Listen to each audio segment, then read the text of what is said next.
Welcome to the Dice Odyssey. I'm Brian, and this is my friend Coles. And we're here to do our top 40 of all time, and we're doing... 30 to 21. That's it. I'm going to speak American now, if that's even a thing. How did you pronounce my name again? Coles.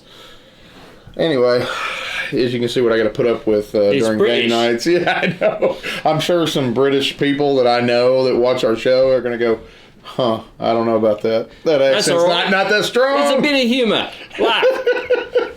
All right, yeah, so we're doing that right now. We've already done our 40 to 31. That's on a former list. If you want to go watch that video, I'll link it down in the description.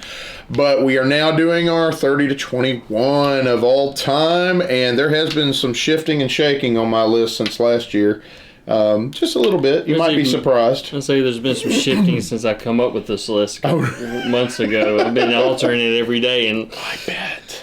Especially with certain games we've been playing lately. So. Oh, I haven't added that one on there. Oh, that one. Okay. Alrighty, well, anyway, we're going to go ahead and get started. Let's go ahead and do a roll-off and see which one of us is actually going to get the lead. Oh, 11. Okay, that's kind of respectable. It's going to be a 7. No. Oh, he got a natty 20, baby. Nat 20, my gosh. No disputes there. All right, man, so. All right, so what was this one? All right, so my number 30 is New York, 1901. Oh, okay. It's dropped considerably. I think last year I had it down here as a 12. So, I mean, it's dropped quite a bit since other games we played, but you're laying tiles, you're building blueprints for New York. I mean, it's classic. I mean, I like the tile laying games. Yeah. So, I mean, it's yeah. You definitely love tile laying games for sure. So, it has a very Ticket to Ride feel, too. That's one thing I like about it. Yeah, I think the artwork kind of gives you that Ticket to Ride feel. And Vincent Dutrait, man, he is a machine and a monster in doing his art. So, anything with Vincent Dutrait's artwork on it, I love. Alrighty, well, my number 30 is Power Grid. And this game, it's only dropped some because last year it was 17. It's only dropped a little bit because I hadn't gotten to play it in a little bit. And I love that game. I mean, if I want a deep, strong, meaty Euro with those kind of sentiments that I'm even okay with playing 6 players, even though it's a 3-hour game, that's a game I'm still willing to play for 3 hours. That's how much fun I have with it. So you're basically just setting out your electrical grids and you're trying to provide power to each city with different kinds of plants like coal and recyclables and nuclear and things of that nature. Fun game. If you've never played Power Grid and you like Euros, this is definitely one to look into. Power Grid. 29. Deception, Murder in Hong Kong. So, I mean, pretty much you're just solving murders. You got one person right there that's giving you the clues as a forensic expert, and everybody else at the table is either trying to solve the crime or is actually the murderer or the accomplice. Love the deduction in it. It's just you're playing everybody at the table. I love the banter back and forth. Oh man, trying to accuse. Banter's the best part. This guy over here. Look at him. He's got the ice skate. I think that's how he did it. The ice skate. Slit his throat with an ice skate. That's right, baby. There's blood on it. So I mean, it's just very. I like Tanya Harding them for good. Anyway, that's wrong. Man, hey, that's what 25 years old now, so I think we're okay. Sorry, Tanya. But that's my number 29. All right, and I love that game. One thing I really love about it is the fact that, like in a game like Resistance, you don't have a lot of clues to start. In Deception, clues are everywhere, and you at least have something to go on, and you're immediately deducing. It's not having to go on a mission and then figure it out. It's we got stuff out there, and you start doing it even before the game even begins. It's a lot better, though, especially when you got somebody who's been the forensic expert and can get the right clues out there, even though you're drawing randomly for it. But if they can figure out where to put the thing and you can figure out their mannerisms on it, it becomes a lot easier. Alrighty, my number 29 is Burke's Gambit. This was, I think, number 18 last year. And this is basically, I guess you could say it's like Alien in space, so to speak, or it's almost like The Thing in space, but not quite. You know what I mean? You have a bunch of people on a starship and a transport ship. I would probably, well, if you want to relate to games, if you relate it to movies, I would probably relate it to like Stargate, where there's a snake in the neck. Yeah, kind of like that. Kind of like that. But it basically is you're a bunch of different people on a starship, and you've been doing like deep research missions out in the middle of outer space, and you might have landed somewhere and you picked up a parasite. Somebody's got it. You don't even know who's got it, and even the person who has it doesn't know they got it. And one side of the team is like government people that want to bring it home and use and weaponize it, right? But the other side are just the normal working Joes that that sit there and they're like, no, we don't want to bring this thing back to Earth. It could kill everybody. So yeah, it's a fun little game of deduction. It has a bit of resistance, a tiny bit of like deception kind of feel to it. You know, it's just it's a social deduction game, but it's got dice rolling and things. It's a lot of fun. It's one I don't see a lot of people talking about. It really, really should be on your radar. Burke's Gambit, my number 28. So my 27, King of Tokyo. Oh, okay. I haven't played it in a while. Really like to get that back out, play it with some guys. So you're fighting to seize control of the center of the city. Godzilla. Yeah, especially right now, that would really be a good game to play with Godzilla versus monsters coming out. But you're battling for the control of the city, get the most victory points, duking it out, throwing dice, trying to see how much damage you can take while gaining as many points as possible. Very simple Yahtzee mechanic. The expansions on there add even more flavor to it. That power-up expansion's awesome. Yeah. Yeah, it makes me feel like I'm somebody different than you are. What are we on? Number 27? Well, my number 27 is, excuse me, Wasteland Express Delivery Service. Now, I know it's higher. I know it's higher. But we just hadn't been able to get it out and play it in a while, right? Temperature. Yeah, no. Sometimes I wonder. But yeah, we just hadn't had a chance to sit down and play it in a while. And quite frankly, it's a slightly more difficult game to get to the table. But and also, if we weren't reviewing games like we do, we would pull some of these out a lot more often. That's for sure. Yeah. But try to provide content to you, so we're trying to keep that going. But anyway, this is definitely one of my favorite games in terms of it's a pick up and deliver game in a post-apocalyptic world, and you got rigs that you can basically rig out, so to speak. You can put weapons, missiles, machine guns. You can carry nukes across the wasteland, and you're just taking orders, giving people ammunition, food, water, this, that, and the other. It's got a cool little market system that determines the price changes and things like that. It's an awesome game. I think it's by Pandasaurus Games, and it's definitely one you should check out if you like pick up and deliver or post-apocalyptic. Yeah, absolutely. My number 27, Wasteland Express Delivery Service, or WEDS, as some people call it. That's really what they call it online, an acronym. Yeah. So my number 26, Rise to Nobility. Okay. Really enjoyed this game. It had different mechanics to it where you're placing your die where you want to go and collecting it, especially once we figured out we were doing it wrong when we first started playing it. Yeah, that was fun. But I really enjoyed it. It had a different mechanic than I was used to as far as resource management. Blah, blah, blah, blah, blah, blah, blah. I don't say blah, blah, blah. But it has it was kind of a different resource management game that I got into. Yeah. And I really would like to play, was it the Tavern? Cavern Tavern. Yeah, Cavern Tavern. Yeah. The one before, the Rise to Nobility, is a sequel to it. Yeah, I'll tell you, man, this one's not going to make it anywhere near this list for me. It's just, it's an okay game for me. Yeah. It's not anything I'm ready to jump into. I think it just needed to be a bit more streamlined. There needed to be like less process and more actual playing certain actions. I just felt like there was too many processes. Yeah. Well, I mean, I enjoyed you got to do this, to do this, to do that. I like that in some games. For some reason, this one, it just didn't land with me as well. Like, and I'm saying at first I liked it okay, but like the more I thought about it, it's like, it's too much convolution. The more I think about it, the more I want to play it. Luckily, you gave the game to me, so I can play it whenever I want. There you go. Enjoy.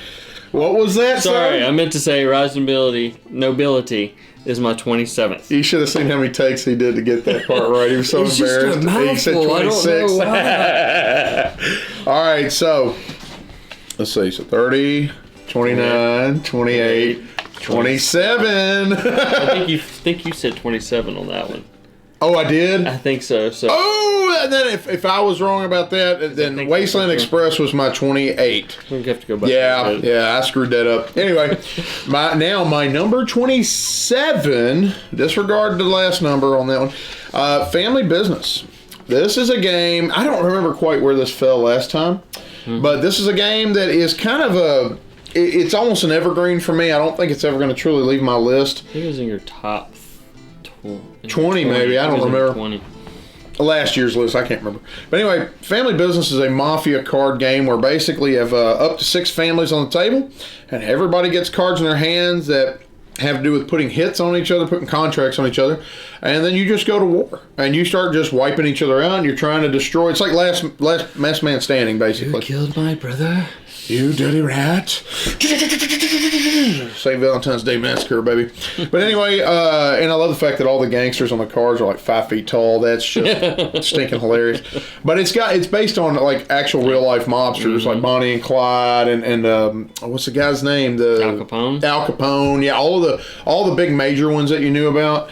And it's just a lot of fun. And it's a very take that game. My wife stopped talking to me for like 2 days after I wiped her out one time. Well, in another country, by the way. Isn't that the game that almost ended your relationship? Yeah, it was bad. And I had to write an apology letter to her. So it's a very fun game. Thankfully, she's still stuck with the man. So anyway, fun game. I don't think it'll ever leave the list. Family Business. Definitely check it out if you like Mafia and some Take That. So that was my number 27. So my actual number 26. There we go. Hit it. Is going to be Duelosaur Island. Oh man, that's high. Oh, I mean, it's coming medium, in. It's kind of low, but yeah. It's kind of like a little short game of Dinosaur Island, which is a phenomenal game to play as well. But Duelosaur, you got a little hand. You manage to build your park instead of actually putting little tiles on your game. Yeah. Don't have the metal coins, unfortunately. It's cards and that's why it's so far down. That's mean.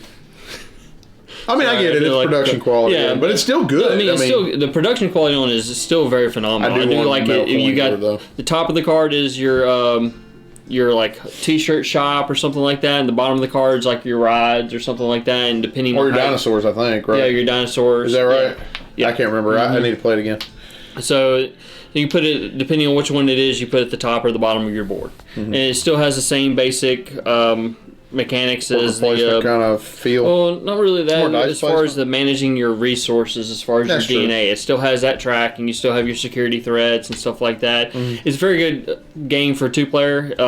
If you can't break out the whole Dinosaur Island, which I don't think instead of setting up for that's 20 minutes and then playing for 45 or an hour, it's a very short game. Yeah. It can be. You can determine the length of the game you want to play depending on what scenarios you go with. I just prefer to let everybody get eaten, man. It's more fun for the other visitors, It's like, hey, take half, do the Thanos thing. Let half of them get eaten by velociraptors. Just put on a show. Why not? You don't have to snap or anything like that. Just, My number 26 is a game all about cowboys. Not probably the one you're thinking. And it's all about trying to discover, the sheriff trying to discover who his deputies are. Bang the Dice Game. I thought you might think of something else. No. Bang the Dice Game. Basically, if you've not played this game, if you ever played the original Bang, it's just the Dice Game version of that. That's all it is. And quite frankly, the old game of Bang took way too long after a while. It was good for when it was, right?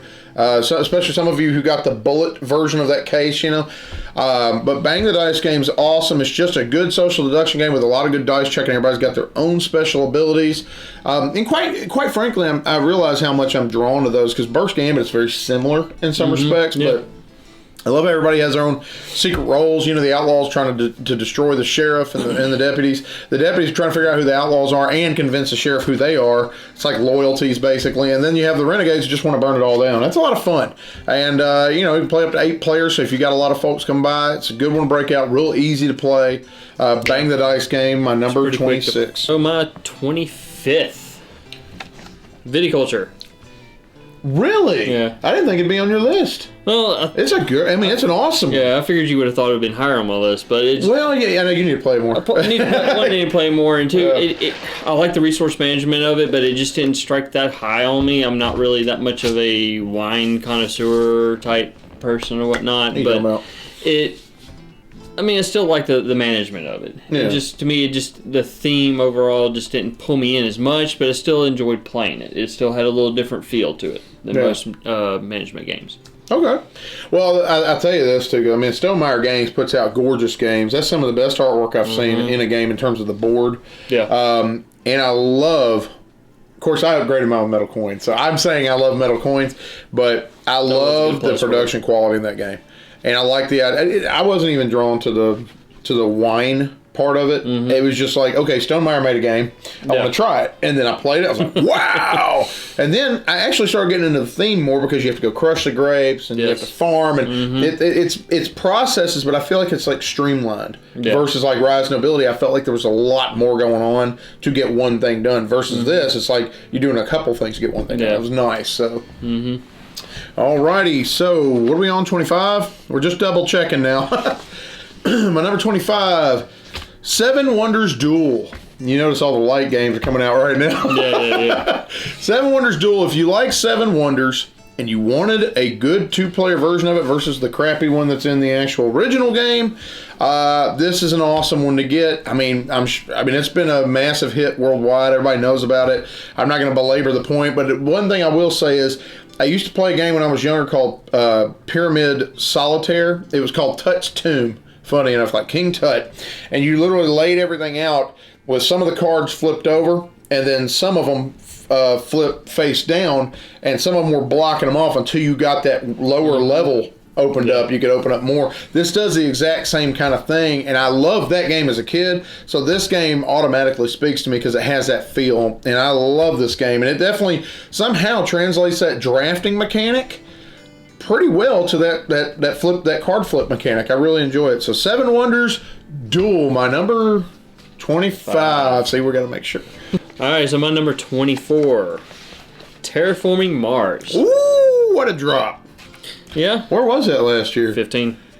That wasn't a heavy drop, but still, yeah.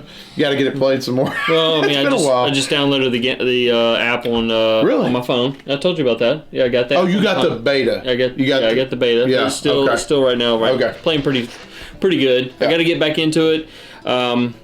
Love the ability to go through your cards, pick out what you want to upgrade as far as technologies go to build up your heat levels, your water levels, your oxygen, and just it can play so differently every time you play it. Oh yeah, especially depending on what faction or what company you play. 500 kabillion cards in the game. I don't think you're ever going to get the same game. I haven't got through half of those cards in the. Quite frankly, I like the idea of drafting at the beginning versus just handing the card out. I like that. The drafting is a lot better. Makes the game a lot more interesting. Yeah, it does because you can hate draft. Yes. Cool, man. So, I don't need this card, but I'm taking it so you don't get it. I might get hurt, but you will too. Best part about it. Alrighty. So my number 24 is Ticket to Ride. What can you say about it? It's classic family. I think we can call it a classic at this point, right? 2004 is when it came out, I believe. It's becoming kind of a staple for 15 years old for a lot of people. I know my nieces have played it before. Now, I'm not gonna like make a proclamation, but quite frankly, it's almost like today's Monopoly, along with Catan. It's very, except you don't necessarily hate it like you do Monopoly. No roll to move in this, baby. Just people blocking you off and being jerks. Yeah, I mean, with Monopoly, you can get real hateful with everybody, and you can feel like you never want to play with that person again. But with Ticket to Ride, you don't ever get that feeling. Oh, I do. I've been there. When people block you off because they're like, I don't have anything to do. I'm just going to put this train here so you can't win. You're just not playing right. Anyway. You got to play so no one knows what I've you're doing. seen people almost jump. I mean, it's not an angry game, but it's funny. But yeah, I just love the whole set collection of getting the right cards and filling the tickets out and all that. I mean, if you don't know anything about Ticket to Ride, go look it up. I mean, most people do. So it's a great game, and one I usually use to introduce gamers into the hobby. It's one of the games I would use because it's so simple and easy. Everybody understands Rummy and set collection. So Ticket to Ride, my number, what are we on, 24? My number 23, Pandemic Legacy, Season 1. Now, wait a minute.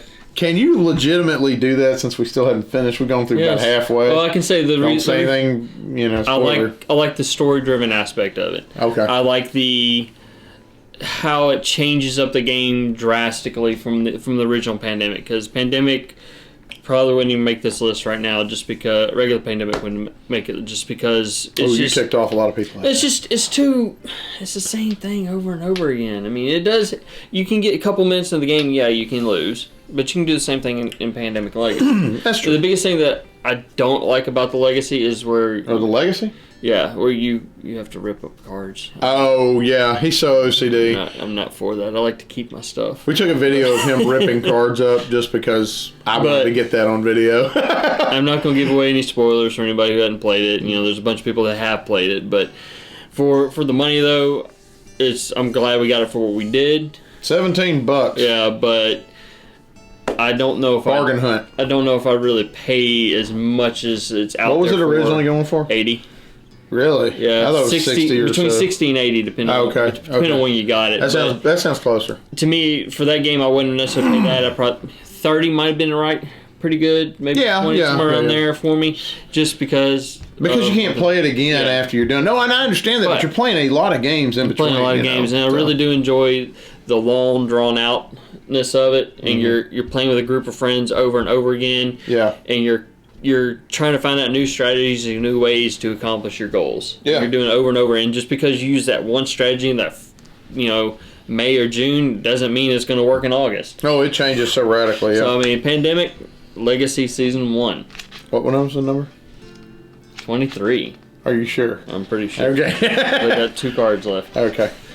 My number 23 is a game that literally could be any theme. You could slap a theme of any type that you want on it, and it is the game that killed. I say it killed Machi Koro, but actually Machi Koro killed Machi Koro because it sucks. Space Base, my number 23. This game is it is the game that Machi Koro wishes it could be.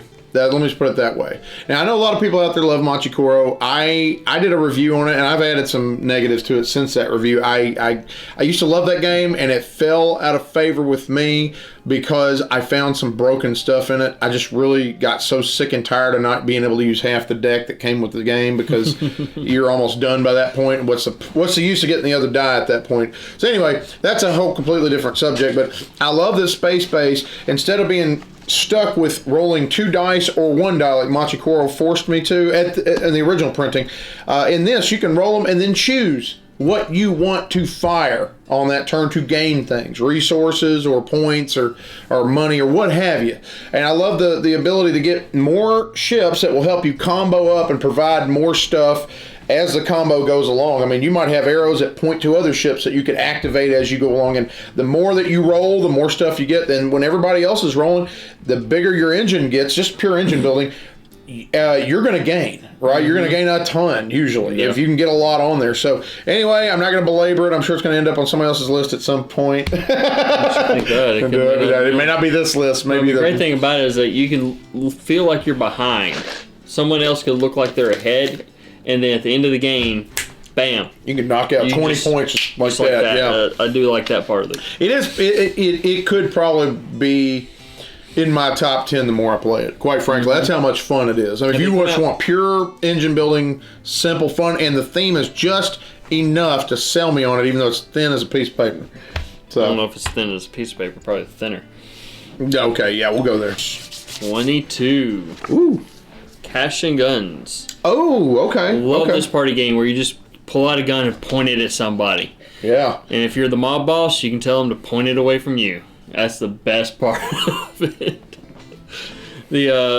Overall, I mean, I just enjoy playing this game. Don't get to play it as often, but hopefully we'll play it a little bit more in October.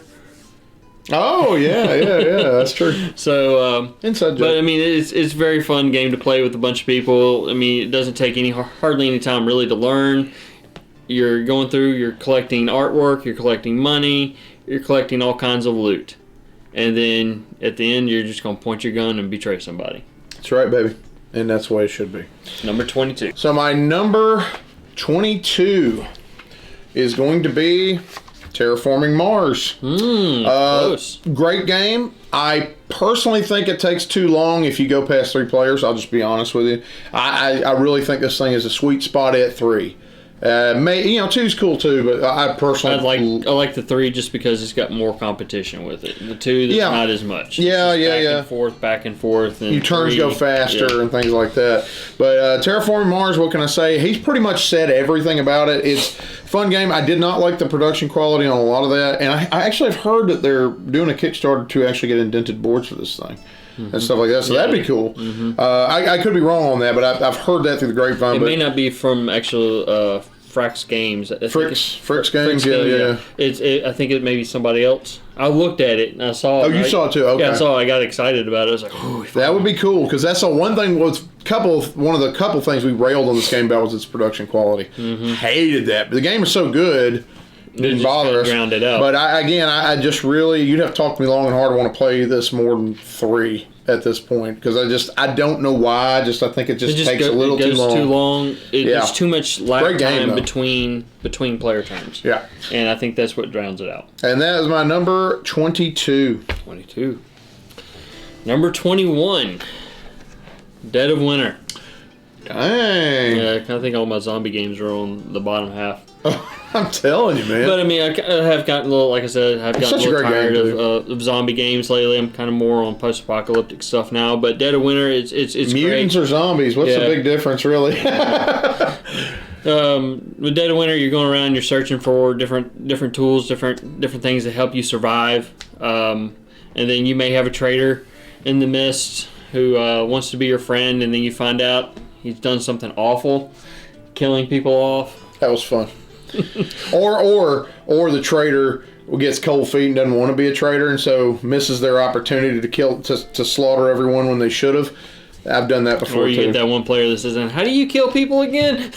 Oh yeah, that was one of the Daniel. Oh my gosh, and he still to this day denies he did that. I'm like, dude, you're not gonna make us believe you didn't do that. Are you kidding? I was sitting right there. Yeah, I love that one game where Ass is like, how do I do this? Yeah. I got everybody think I was a traitor. Oh, that was funny. Then I got a wide-eyed look from him like he was a traitor. That's right, baby. And that's the way it should be. That's my 21. 21, okay. All right, my 21. Fallen Land, a post-apocalyptic board game. If you want a post-apocalyptic sandbox game, where you almost literally can go out and do anything you want, however you want, wherever you want, in a dystopian future of America, basically a nuclear-ridden future of America, this is the game to get. It is a grandiose game. I almost jokingly say it's the Twilight Imperium of post-apocalyptic board games, because Twilight Imperium is just this massive, sprawling adventure, and you're spreading your empire out, and you can pretty much go out and do what you want, and things like that. This kind of has a similar feel of I wouldn't say empire building, but you're going out and building up resource points along the map, and every card you pull is a story in and of itself. The time I got beaten up by mutant children, and I got into a fight with a dude in the driver's seat of a car, and we rode off the cliff, and things like that. Hey, I think that's Mad Max, man. Hey, doesn't matter. It's the same thing, man. It might as well be Mad Max. This is Mad Max in a box. That's what I should have said. It's very awesome. Awesome game. It is one I wish I could get to the table more often. It is a little bit of a longer game, but it is one, if you like RPGs, or anybody who's into RPGs would probably enjoy this because of the story element. In fact, you're building your party up, sending them out into the wastes, and just trying to survive.